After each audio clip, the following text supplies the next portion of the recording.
Mentre alguns humans fabricaven peces com aquesta, n'hi havia d'altres que ja escrivien. Algunes de les obres literàries més importants que ens han arribat fins als nostres dies tenen milers d'anys. Algunes s'han transmès per via oral. Altres s'han escrit, reescrit, traduït i adaptat des de fa més de 4.000 anys. Avui us convido a fer un viatge per algunes de les grans històries de la humanitat que ens han arribat a través de la literatura universal de tots els temps. Esteu a punt?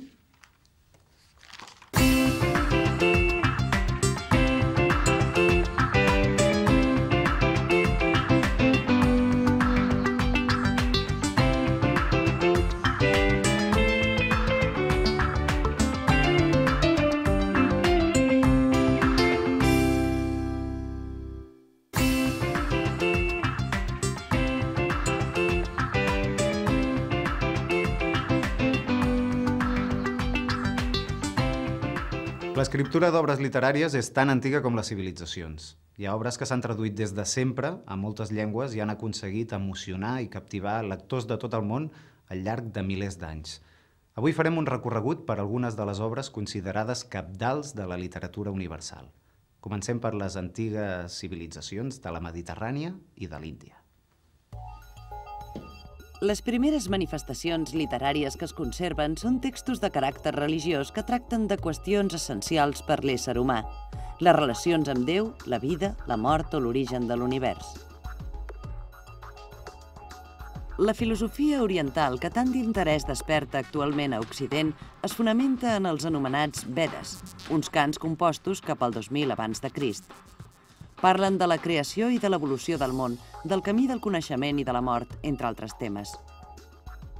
Entre aquests textos religiosos també hi ha poemes narratius com el Mahabharata, que és un poema èpic llarg de l'antiga civilització hindú. Està escrit en la llengua sagrada de l'Índia, el sànscrit, i explica la història del conflicte entre dues branques d'una dinastia reial, amb una bellesa narrativa i una càrrega filosòfica i ètica intensa que el fan atractiu i suggeridor encara avui. A Occident, el llibre sagrat ha estat la Bíblia. En realitat, Bíblia vol dir llibre de llibres, perquè no és una obra unitària, sinó un recull de llibres compostos en llocs i èpoques diferents, amb una varietat de gèneres i estils considerable, que es recullen en dues parts, anomenades Antic i Nou Testament, segons si són escrits abans o després de la vida de Jesucrist. L'Antic Testament és, de fet, un compendi de llibres compostos al llarg de segles de tradició jueva i que constitueixen l'anomenat Tanakh o llibres sagrats del judaïsme, entre els quals hi ha la Torà o llei jueva. Fora dels textos sagrats i en el terreny pròpiament literari, el poeta Homer és un dels primers autors coneguts, tot i que de la seva vida només se sap que va viure a Atenes cap al segle VIII abans de Crist. Se'l considera autor dels dos grans poemes èpics de la Grècia antiga, la Ilíada i l'Odissea. L'Odissea explica el viatge de retorn d'Ulisses a Ítaca, la seva terra. Amb el viatge, com a gènere i com a metàfora, l'Odissea s'ha convertit en un dels referents bàsics per a milions d'històries que s'han escrit posteriorment. És el mite de l'heroi que, sentint-se lluny del lloc on pertany, decideix tornar-hi malgrat que haurà de fer front a tota mena d'adversitats.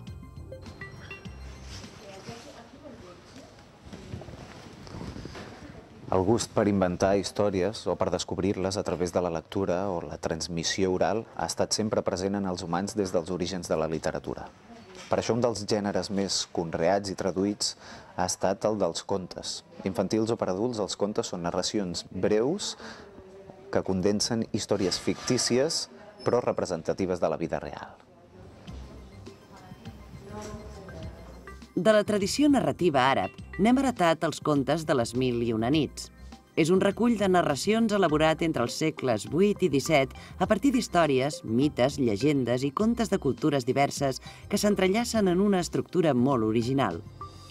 Scheherazada, una noia condemnada a passar la nit amb el rei i a morir a la matinada, aconsegueix prorrogar dia rere dia la seva execució explicant contes i històries fascinants al rei sense explicar-li mai el final fins l'endemà. El rei, desitjós de conèixer el desenllaç dels contes, li dona cada cop un dia més de vida. Però abans que una història acabi, Scheherazada ja n'ha començada una altra que deixa de nou insaciada la curiositat del rei. Contes com el d'Aladí o Simbad el mariner formen part d'aquest recull que no va ser conegut a Occident fins l'any 1700.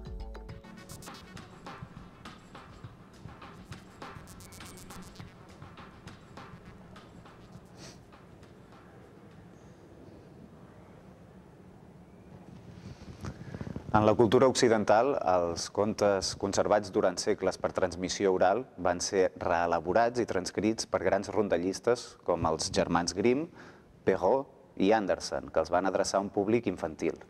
Però en la tradició literària de contes per adults hi ha hagut sempre grans figures de la literatura.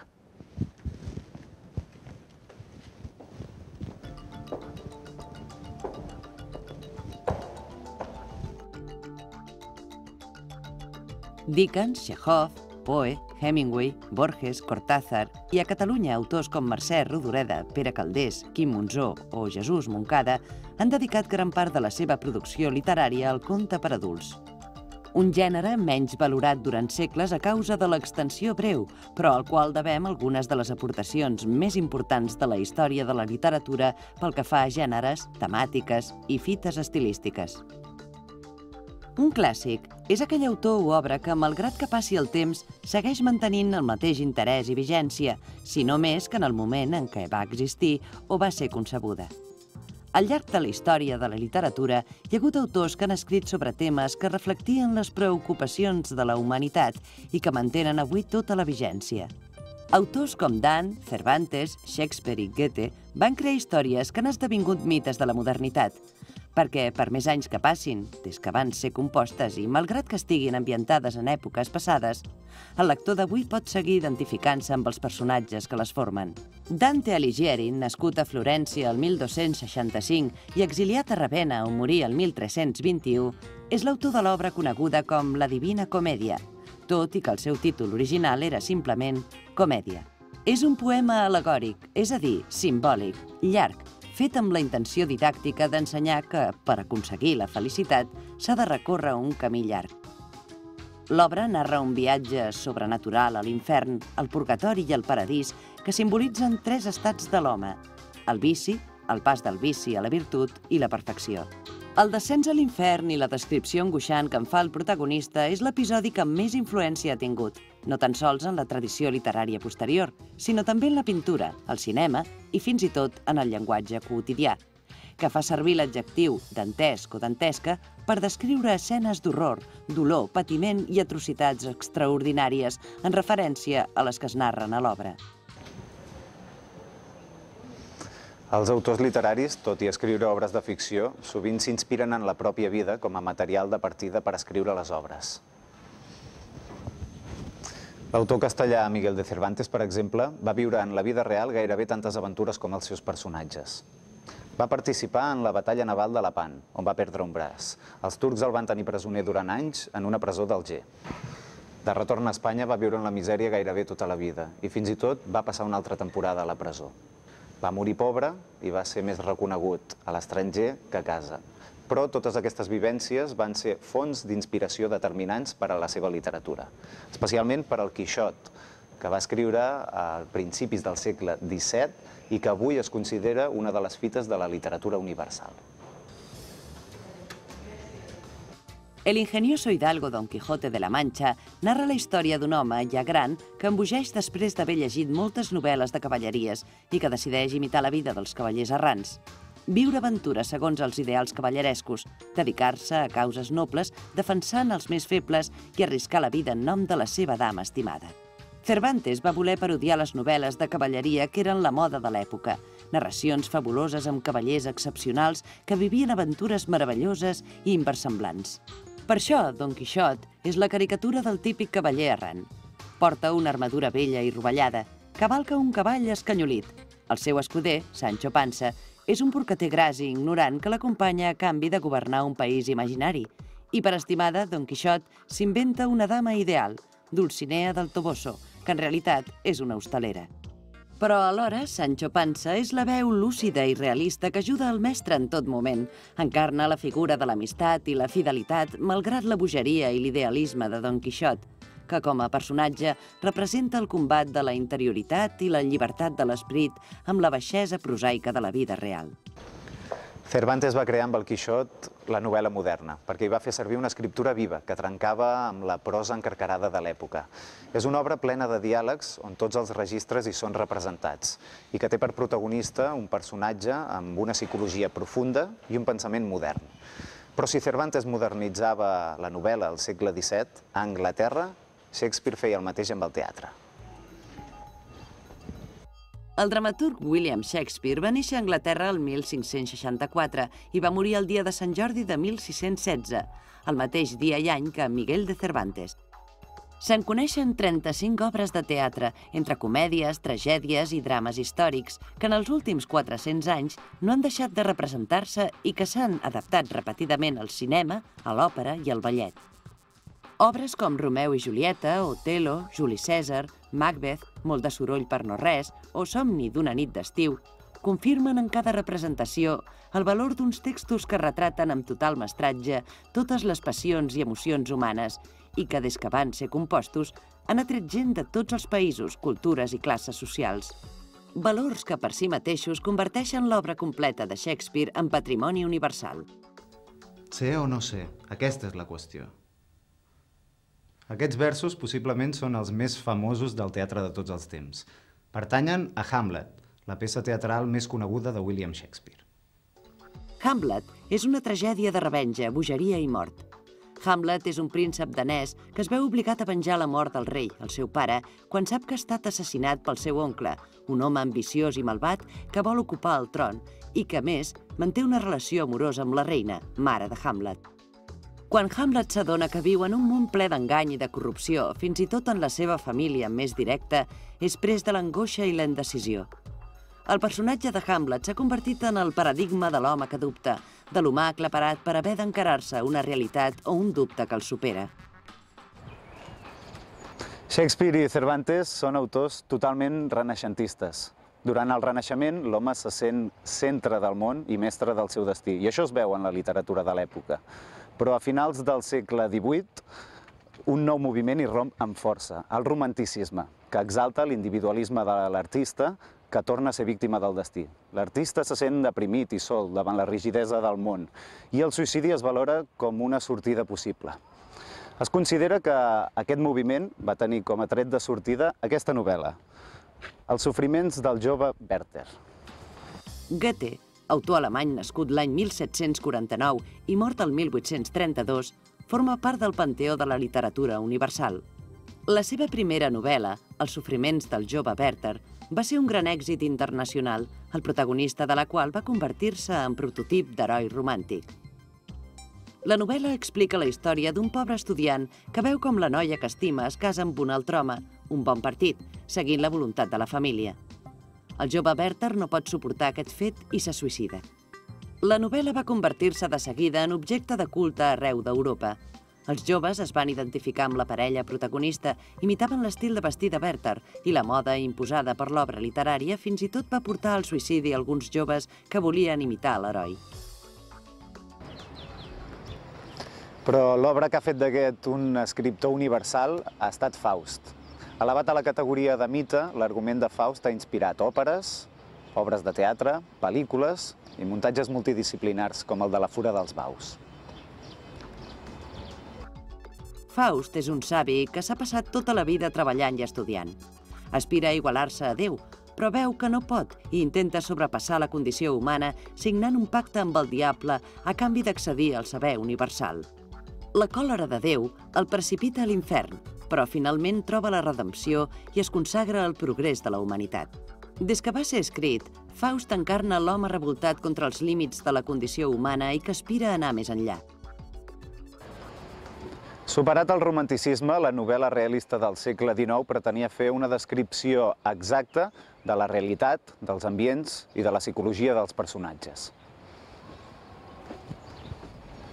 El novel·lista francès Gustave Flaubert va escriure l'any 1857 Madame Bovary, que descriu la història d'una dona amb aspiracions romàntiques que se sent insatisfeta de la vida que porta en una ciutat petita de províncies i que és incapaç d'acceptar la realitat mediocre que li ha tocat viure.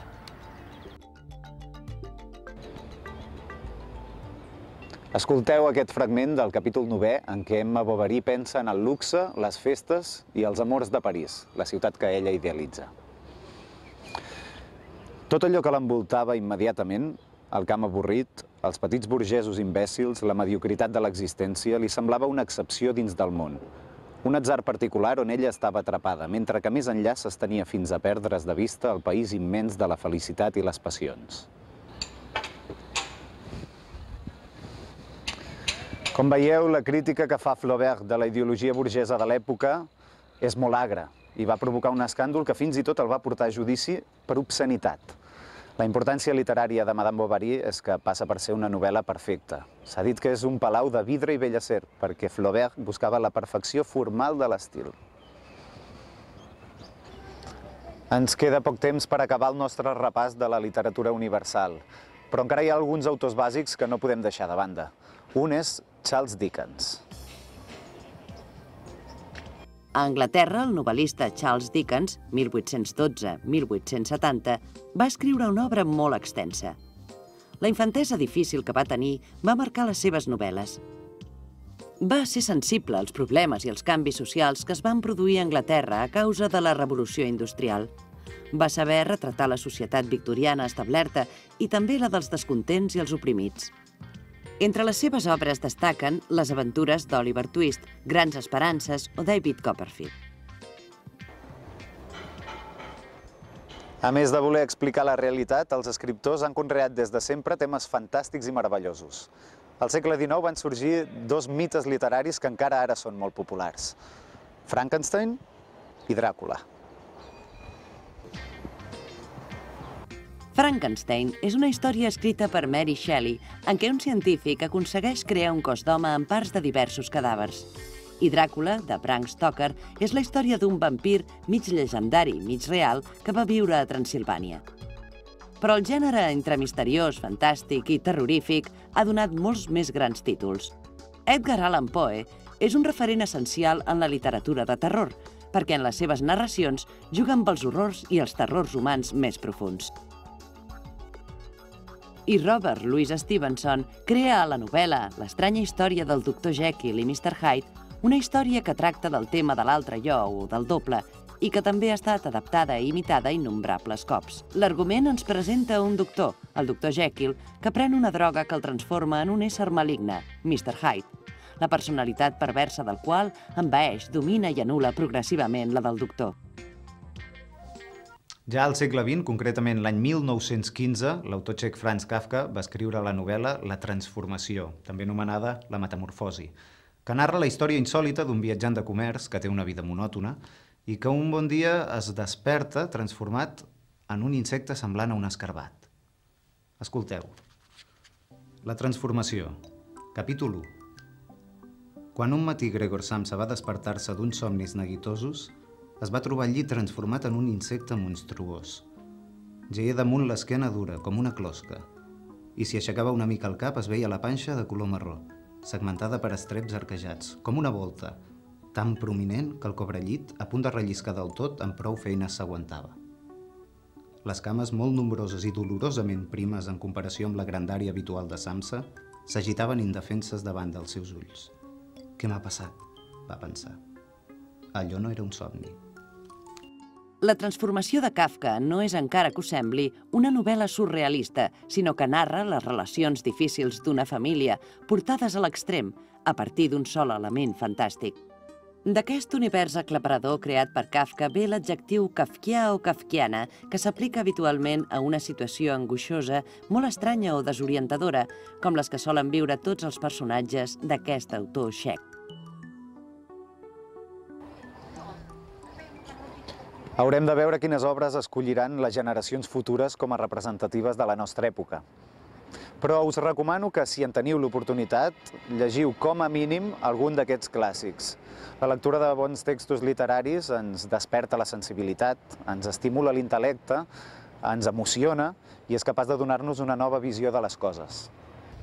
Potser la literatura no us canviarà la vida tan intensament com el Quixot o Madame Bovary, però segur que us la fa molt més intensa. A més, al cap del temps tindreu aquella sensació agradable d'haver viscut moltes vides, la vostra i la de Hamlet i la del Quixot, i la d'Ulisses, i la de Gregor Samsa, i la de Faust, i la de Werther, i la de Job, i la de...